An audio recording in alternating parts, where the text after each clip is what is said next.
Posted fresh daily in Batavia, Illinois.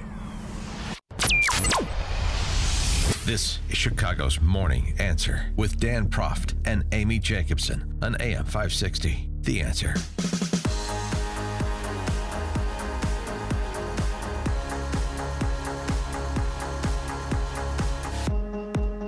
Good morning, Dan and Amy. We're coming to you live from Charles Equipment Energy Systems in scenic Des Plaines, Illinois this morning. Scenic. The latest stop in our AM 560 Signature Bank Business Tour. Excuse me, I'm from Mount Prospect, so we call Des Plaines a suburb of Mount Prospect. Yeah, right. So the world radiates from Mount Prospect. Pleasantville. You know, I think what we need in Chicago, thinking about the mayor's race, I think we need a Lifetime special or HBO documentary to highlight the 1,000 cases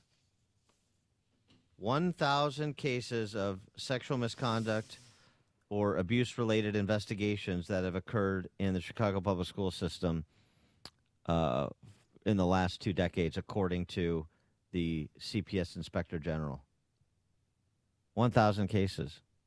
Is anybody talking about this? No. Is anybody paying attention? Chicago Public Schools hired Denton's LLP to write point on investigating 2 decades worth of old cases. And I wonder how those cases were adjudicated. The same people that love to excoriate the Catholic Church, and I know it's not without foundation, I'm just looking for consistency. Love to get worked up about R. Kelly. Love to get worked up about Michael Jackson. And again, I'm not criticizing. I'm looking for the same standard to be applied to the Chicago public school system, and I'm confused as to why it's not being. $250,000 contract for Denton's LLP to review the 1,000 odd cases since the year 2000. And the response from the 2 mayoral candidates, in addition to crickets, Lori Lightfoot tweeting out yesterday, I was a public school kid, so I know how neighborhood schools serve as community anchors and sources of pride. That's why I will invest in neighborhood public schools and impose a moratorium on charter schools.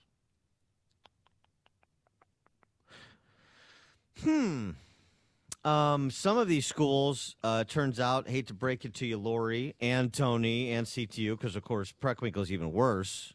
She's the CTU candidate, Chicago Teachers Union candidate.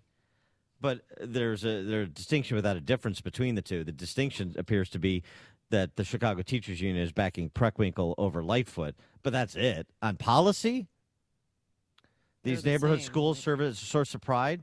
Is that what you would say about most of the 450 neighborhood schools in Chicago? Sources of pride? Not just in terms of academic performance anymore, but how about when these rocks start getting turned over, 1,000 cases of alleged sexual abuse?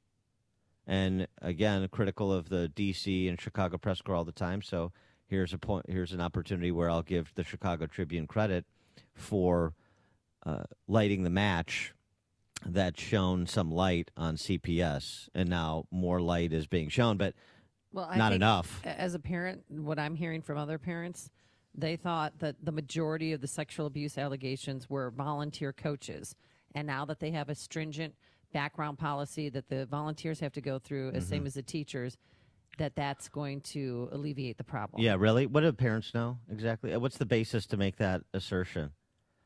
What percentage? The Simeon track coach. I don't know. I know that's anecdotal. I understand. 1,000 cases. So ask those parents what percentage they think it is. They have no idea what they're talking about. They're rationalizing their indifference. Yeah. That's what they're doing. So let's just be straight about it.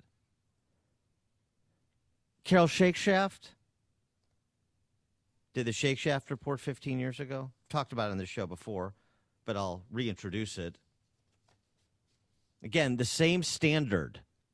Why is sexual abuse interesting to people when it occurs in certain institutions and not interesting when it occurs in others? Or when it happens to celebrities. You don't care about kids in CPS? I Carol Shakeshaft, 2004 report. She's an academic that was retained by the Department of Education to look into instances of sexual abuse in K through 12 education. In 2004. Okay. The best data available suggests that nearly 10% of American students are targets of unwanted sexual attention by public school employees. Employees! Volunteer coaches. Yeah, it's just volunteer coaches. Ranging from sexual comments to rape. This, according to her report. So we think the Catholic Church has a problem, she said, in 2004. Ms. Shakeshaft pointed to research conducted by U.S. Conference of Bishops, released late last month. The study that found that from 1950 to 2002, 10,667 people made allegations that priests or deacons had sexually abused them as minors. She estimated that roughly 290,000 students experienced some sort of physical sexual abuse by a public school employee from 1991 to 2000, a single decade. 290,000. The physical abuse of students in schools is likely more than 100 times the abuse of priests, quote, unquote. Now, of course, this was rejected at the time by flax for the teachers' unions. Of course it was. But she's just compiling the data and extrapolating from the data. And what is the response? You think the public school systems, these centrally planned Politburo-style networks, are going to investigate themselves? Has CPS investigated itself until the most recent scrutiny? Clearly not. All these cases that piled up over the last 2 decades alone, and now they have to bring in outside investigative services to investigate. That's the definition of not being curious about what was happening in your house, isn't it? And the position is neighborhood schools and more money from both mayoral candidates and, frankly, all the politicians, including the surrender Republicans that, mill about pretending to be relevant or courageous.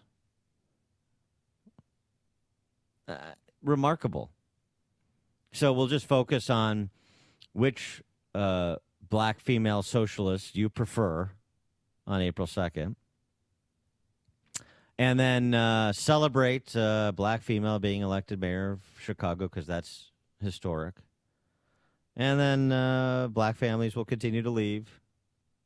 As we talked about yesterday, Urban Institute projecting that the black population will halve by 2030 in Chicago, from a height of 1.2 million down to 665,000.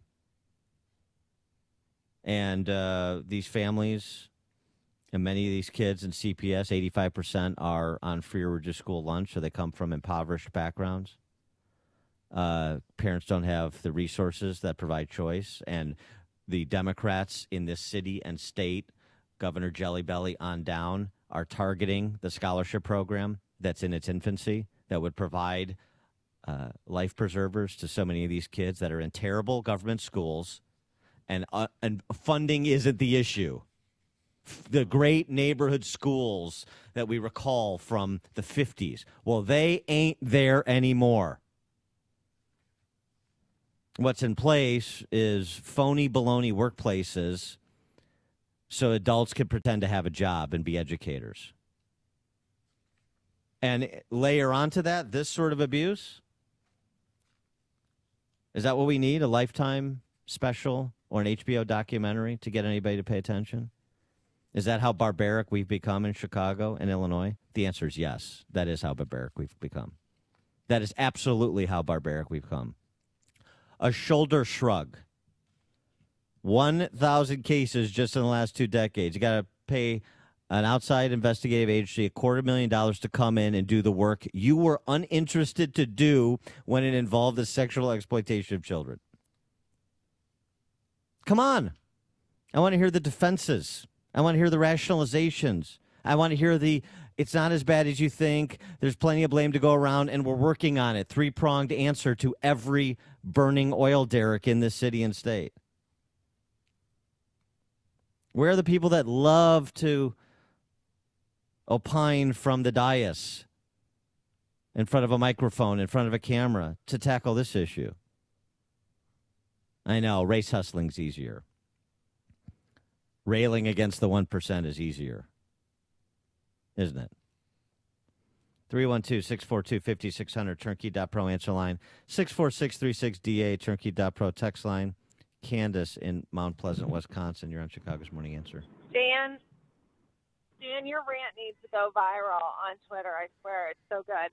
There was a kid here, Amy. He got a job as an assistant coach. He was 19 years old, started grooming a 15-year-old, came to the 15-year-old's house for dinner, which should have been a red flag for the parents. Hello, parents. If somebody wants to hang around with your 15-year-old and they're 19, something's very wrong with that person, okay? Because they should be hanging around with girls and chicks like that. You know what I mean? So anyway, he started grooming this kid, molested him at his home.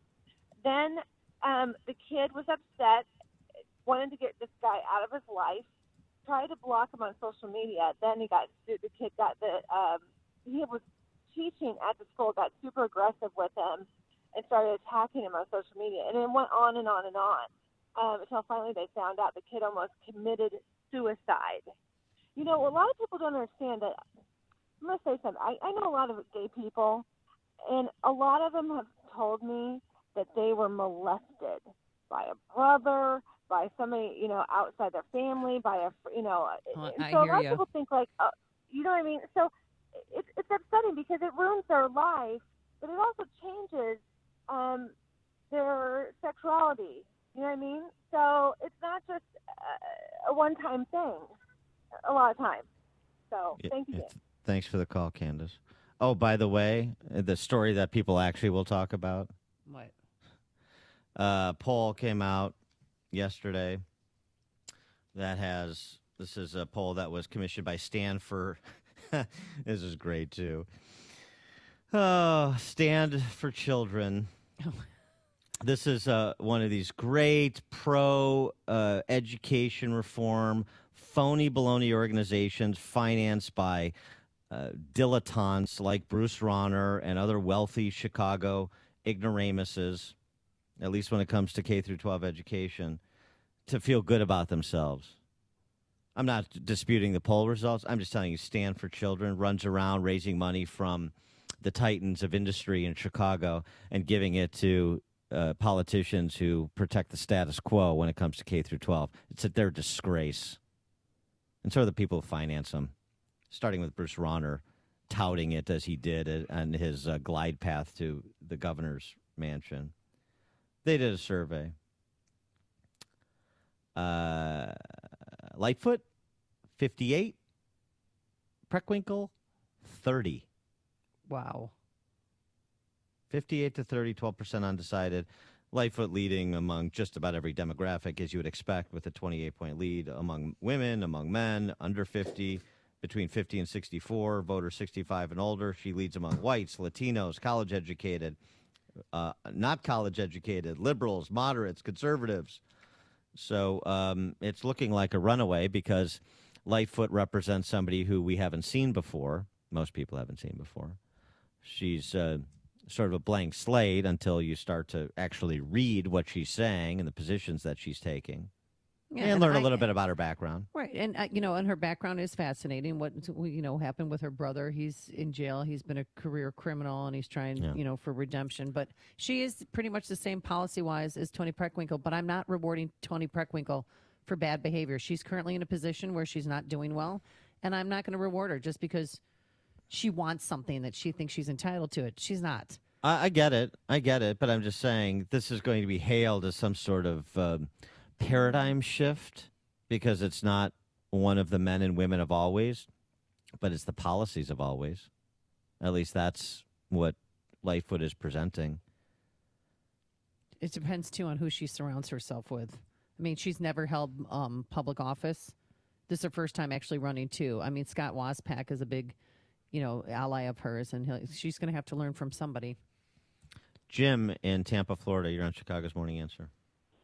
Good morning, guys. Dan, I've tried to talk you into moving to Florida before and called you the splinter. Ted Williams never left the Boston Red Sox. But listen, don't leave Chicago. You're selling past the close, Jim. It's just a matter of time. Don't leave Chicago. Don't leave Chicago. There's kids. Somebody's got got to speak for those kids, Dan. That monologue you just gave, and that's why you should get awards, and you never will because of the subject matter. But that's so important. Great job this morning, and as much as we'd love to have you here in Florida helping us out, those kids need help. They need somebody speaking for them. Thanks for the call, Jim. Appreciate it. And yeah, I mean, Jim's right. I mean, is a bust, is that too much to ask? Just a bust of me? Okay. Is that so? Well, where do you want it Yeah. placed is the question. Dan and Amy coming to you live from Charles Equipment Energy Systems, part of our AM 560 Signature Bank Business Tour. It's news, opinion, insight. This is Chicago's Morning Answer on AM 560. The Answer.